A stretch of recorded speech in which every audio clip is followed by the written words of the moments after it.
My name is Justin Wynn. I'm the senior growth marketer over at Handshake, and I'm focused on like the social consumer growth side of things. And previously, I founded my own company called Declassified Media, and you can kind of think of Declassified as this way to share tips and tricks to college students to help them find jobs and internships. So that's why it made a ton of sense for this role at Handshake. And so I started about 3 months ago for this amazing campaign that we did with Google Gemini, where we got to go around the country. You get to see my lovely head, and these beautiful ice cream trucks went around and got to serve thousands upon thousands of free ice cream, as well as give away a bunch of Awala water bottles to students with Google Gemini. So me and my team were running around shooting content, and that's a little bit of like who I am, what I'm doing, and like why we're here today to talk about social. So with that, I've got a little fun quiz that I think we can play. This is just to see where everyone's head at, if we can kind of guess where the world of Gen Z is. And so the first question is, what percentage of Gen Z have at least one social media account? All right, we've got high 90s in here, 94, 95, 100, 99. I love it. I love it.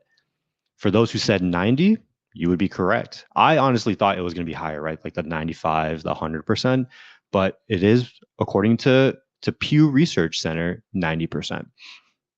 Now, the second question that I want to ask is, what percentage of students research an employer's brand during the job search? Now, again, you might be wondering, why is this important? And I think the most important part right here is because in the recruiting process, how can we be more proactive rather than reactive, right? So I'm seeing a lot of percentages. We're all over the place on this one, which I think is really, really unique and really fun to see. But again, it's that concept of being proactive rather than reactive, right? Can that student on the other side of that table, when you're going into an interview or even when they're applying, know a little bit more about you and your company than they did before they applied for the position, right? So the number is actually over 66%. So I think we had some people around like the 60 number, 60%, 70%. So I think you guys are doing pretty well so far. The next question, which I believe is my last question before we really dive into everything, is how many hours does Gen Z spend online every single day? I see 10, I see 4, 10, 11, 14 hours. That's like 2 full-time jobs at this point, right? 6, 7, 8, 9, 10. And the correct answer is 6, 7. Oh dear. If you know what I just did, then you probably fall into 2 categories. One, either you spend a lot of time on the internet, like myself, probably a little too much time on the internet, or you probably have children who understand and are throwing around 6, 7 at all times. If you don't know what that meme is, feel free to just go online, Google 6, 7, and you will be hit with a bunch of memes. And I it was kind of a joke, a meme of 6, 7, but that's actually the number. It was like 6.5 that Pew Research came up with. So that was a little fun thing. But now let's dive into social trends, right? So social trend number 1, video is still number 1. In the world of AI, video still wins. Yes, there are a lot of fake videos out there because of things like Sora AI and things of that nature, but video is still the number 1 medium of content that is the hardest to replicate with AI, right? If you're thinking of photo or if you're thinking of written posts, those are a lot easier to replicate via AI than video is. So that's why video is still super trusted by Gen Z. Hence their love for everything from YouTube, TikTok to Instagram Reels.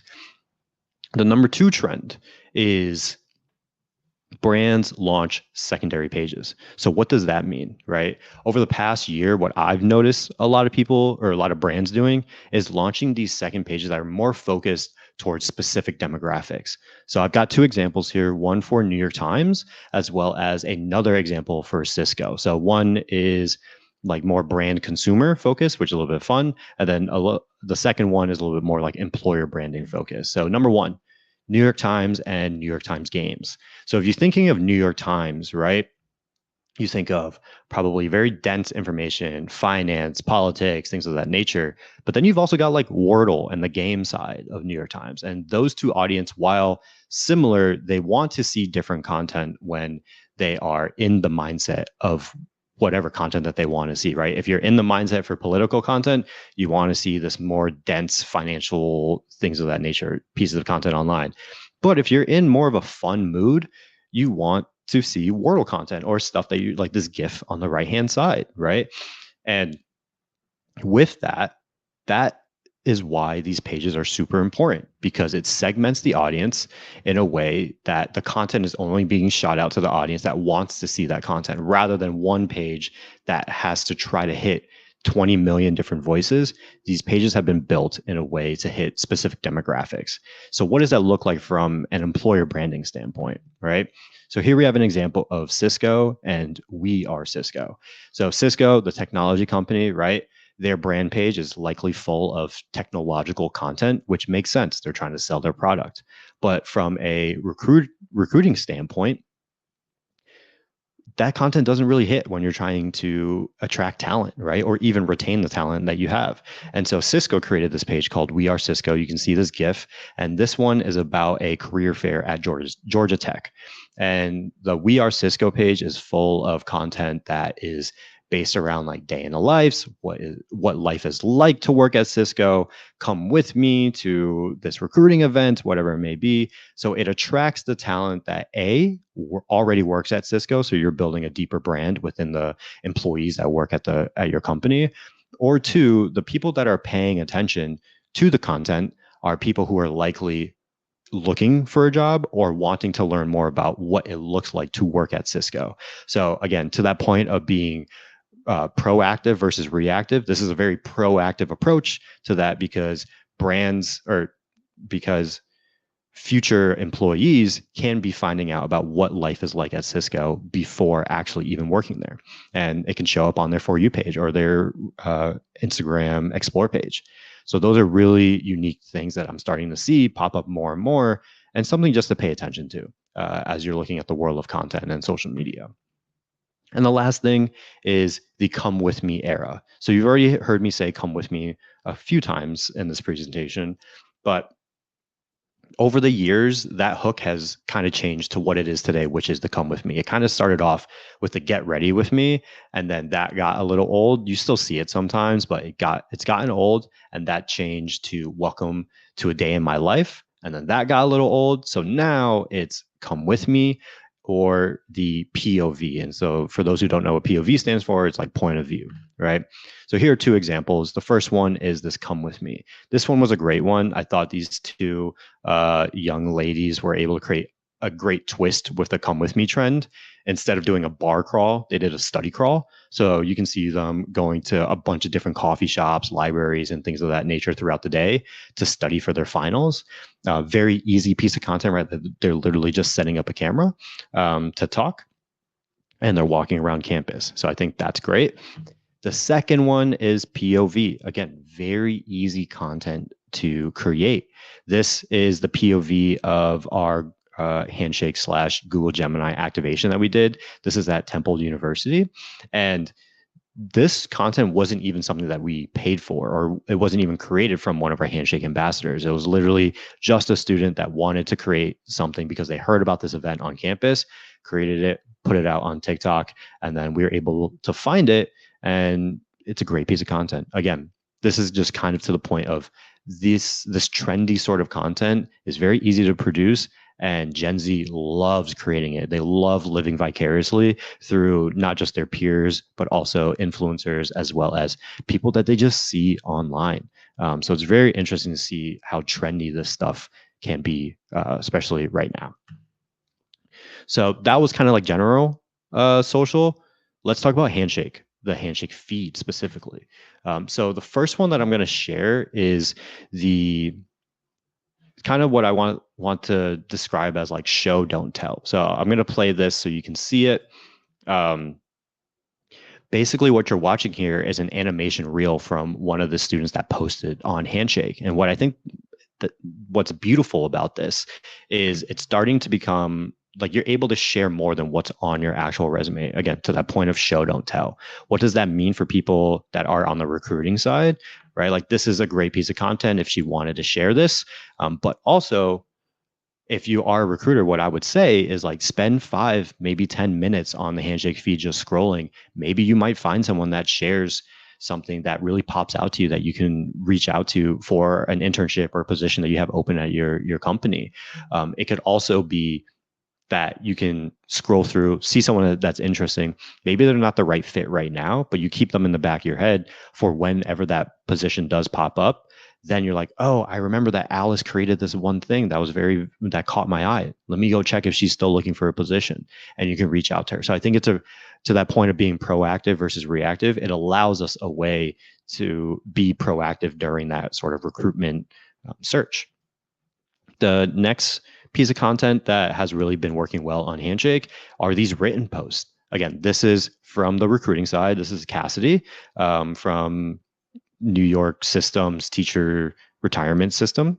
And I think this is beautiful because, again, it's very easy content that gets her, not only her brand, but her employer's brand out there in a way that is a lot more scalable than like trying to find every single person's email, right? Like by leveraging the Handshake feed, you're leveraging the algorithm that we have built on the back end to be able to get your voice and your employer's voice out there to hundreds, if not thousands, if not tens of thousands, if not hundreds of thousands of other students that may have not seen your brand or even you unless you posted that piece of content. And again, it's a simple text post, right? Which I'll go into some ideas of like how you can start to ideate and things of that nature later on. But it's nothing that is like crazy where you need a super in-depth camera, need to know how to edit or anything in between. It's literally just a text post. And the last piece of content is this sort of lo-fi video that I wanted to share from Marley on the employer branding team at Geico.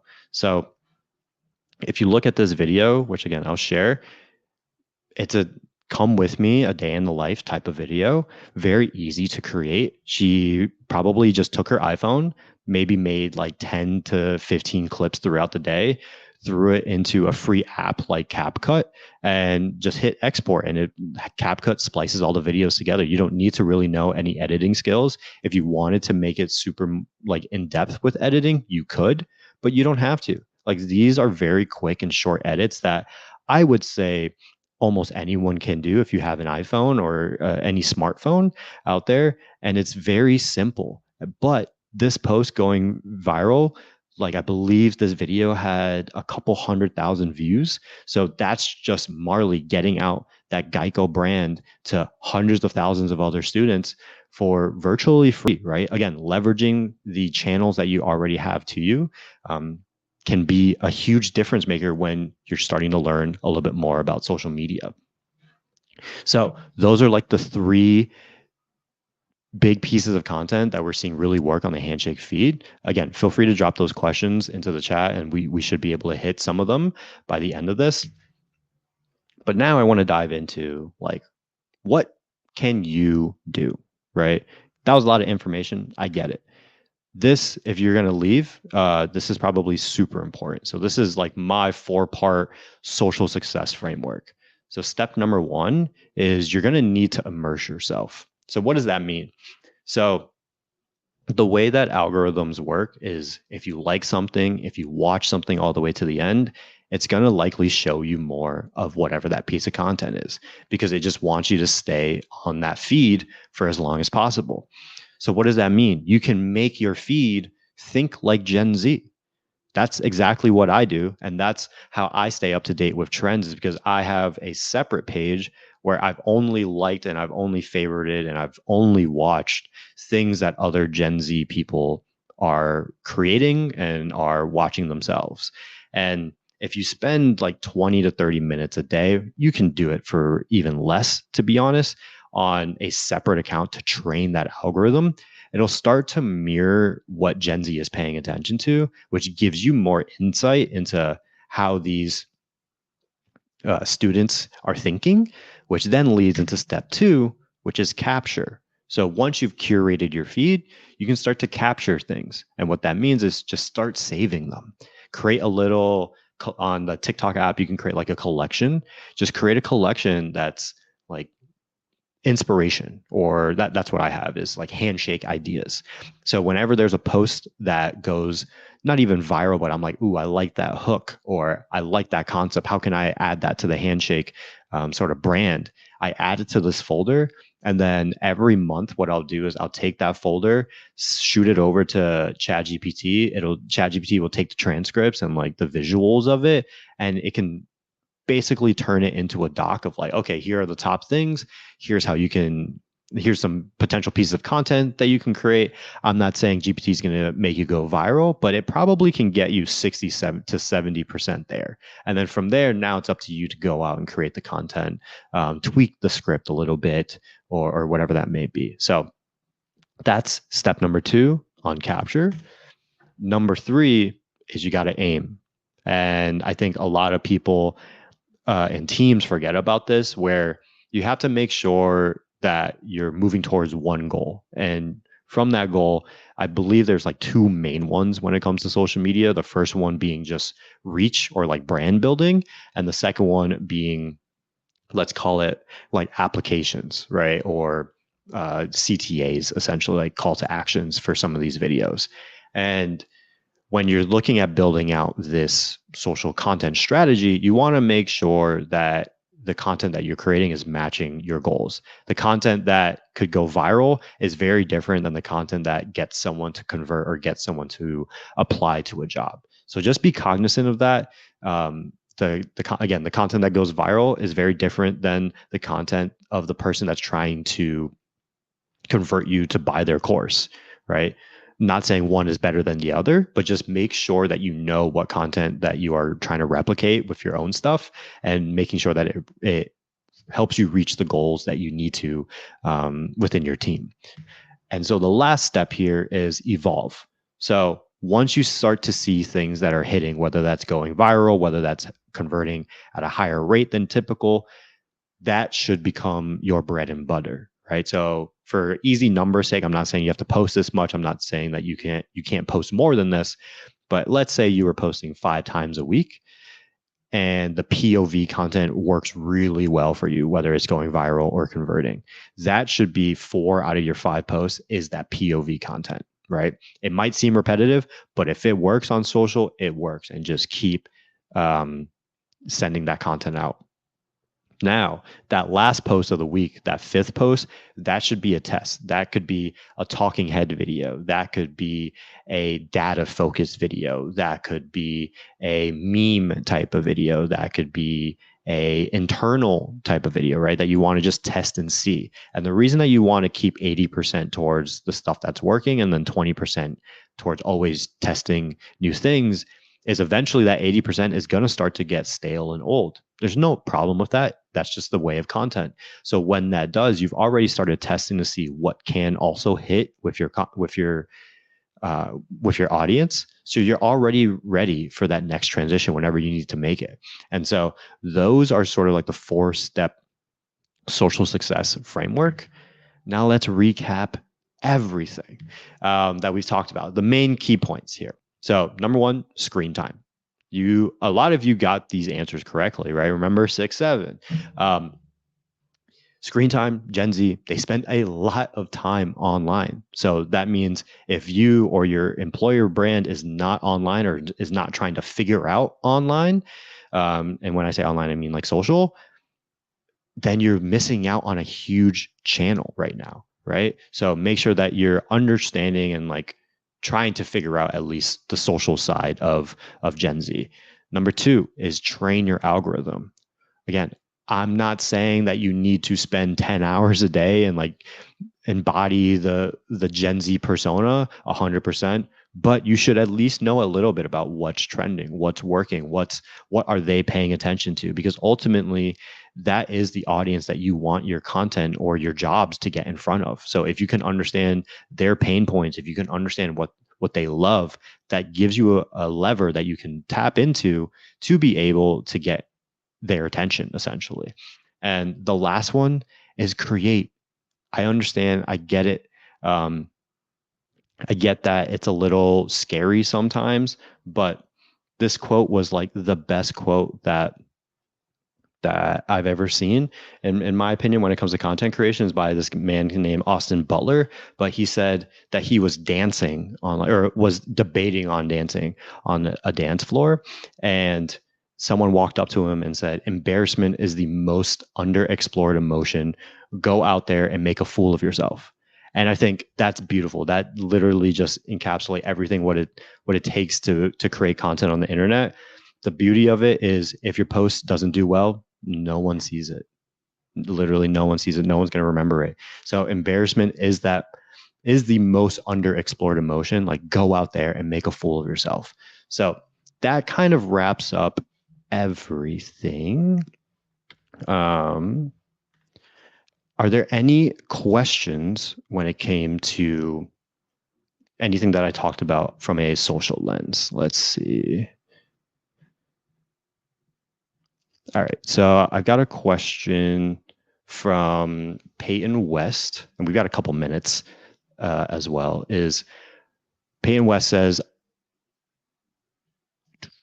what are the best time frames to post? What hashtags are you using?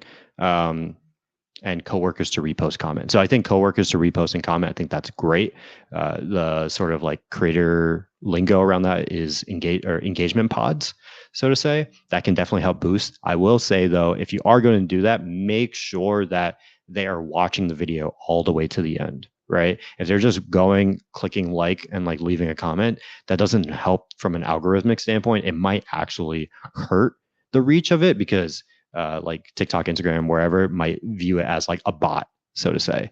When it comes to like best timeframes, I think it matters, but also I think you're starting to see feeds start to change a little bit too, where it becomes less time focused. Like I'm seeing stuff that's like 5 days ago, 10 days ago, whatever it may be. So I think the last question that we have time for today is been posting 2 to 3 times a week for the last 1.5 years, following best practices, and still rarely get engagement. Thoughts?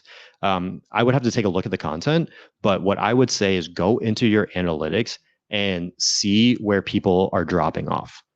And I think that's the biggest indicator is your content is likely really good, but it might be that your hook just isn't cracking that code to be able to get people to stay past the first 3 seconds. And usually when I look at a lot of people's content, that is the number one thing that they are missing, is that killer hook, to be able to get people to stay, to really view that bread and butter content, or like content that you have in there. So take a look at your analytics, see where people are dropping off. If it's on the second, if it's on the 3rd second, then iterate and focus on that 2nd and 3rd second. So always try to beat your last post from a average view duration time.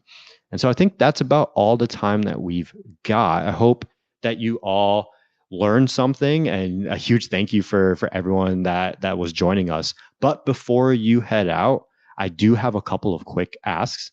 Number one is if you enjoyed today's session, be sure to join the Spring Recruiting Made Simple event that we have that kicks off next year on January 27th and February 3rd. We'll be sharing like Handshake's latest features, how to reach more qualified candidates, and you'll walk away with practical ways to stay ahead that recruiting season. Very similar to how, if you're paying attention to this session, you understand social for next year as well. You can register using the code at the bottom right-hand corner of the screen, or use the link in the chat. And then my second ask is, if you could please take a moment to share your feedback in our survey. That's going to be super helpful, not just for me, but also for the whole team that puts this amazing event together every single year. So thank you again for coming to the Year in Review Grand Finale. I hope you enjoyed the session and have a great rest of your day. See you guys next time.